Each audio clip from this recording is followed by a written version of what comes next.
greatest people are self-managing. They don't need to be managed. If once they know what to do, they'll go figure out how to do it, and they don't need to be managed at all. What they need is a common vision, and that's what leadership is. What leadership is having a vision, being able to articulate that so the people around you can understand it, and getting a consensus on a common vision.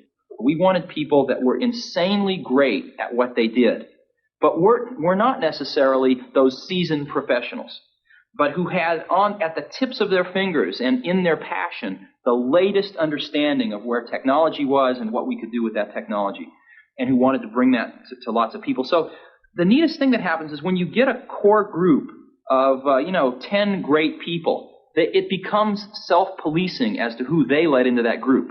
So I consider the most important job of someone like myself is recruiting. We agonized over hiring. We had interviews. I could go back and look at some of the interviews agendas. They would start at 9 or 10 in the morning and go through dinner. A new interviewee would talk to everybody in the building at least once and maybe a couple times, and then come back for another round of interviews, and then we'd all get together and talk about it. And then before they fill out an application. No, they never filled out. The most critical part of the interview, at least to my mind, was when we finally decided we liked them enough to show them the Macintosh prototype, and then we sat them down in front of it, and if they just kind of were bored or said, this is a nice computer, we didn't want it. We wanted their eyes to light up and them to get really excited, and then we knew they were one of us. And everybody just wanted to work, not because it was work that had to be done, but it was because something that we really believed in that was just going to really make a difference.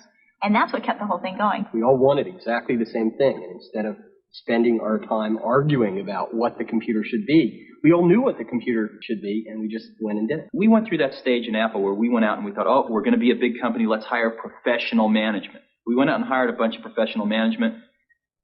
It didn't work at all. Most of them were bozos. They knew how to manage, but they didn't know how to do anything. And so if you're a great person, why do you want to work for somebody you can't learn anything from?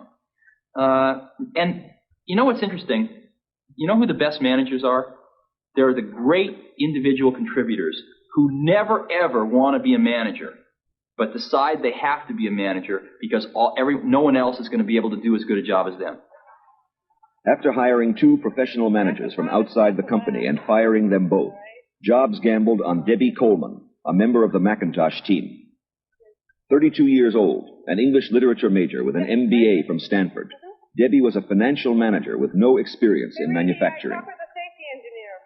I mean, there's no way in the world anybody else would give me this chance to run this kind of operation. And I don't kid myself about that. This is an incredible high risk, both for myself personally and professionally, and for Apple as a company, to put a person like myself in this job.